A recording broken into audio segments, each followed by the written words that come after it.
আল্লাহ বলেছে, কোনো বাচ্চা যখন কিছু খায় আর কোনো মানুষের যদি হাতে দান করে, আল্লাহ তোমার সব লিখে দেবে। দাও বাবা, আমার একটু দেখছো, থাক থাক থাক, সব দেবে তোমার। সুবহানাল্লাহ, তোমার সব দেবে। ওয়ালাইকুম আসসালাম।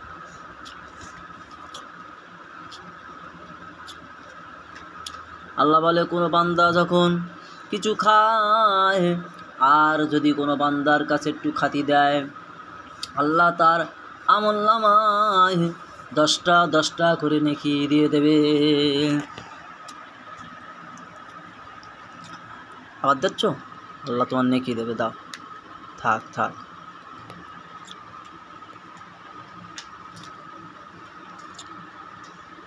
আল্লাহ তোমার নেকি দেবে, যাও।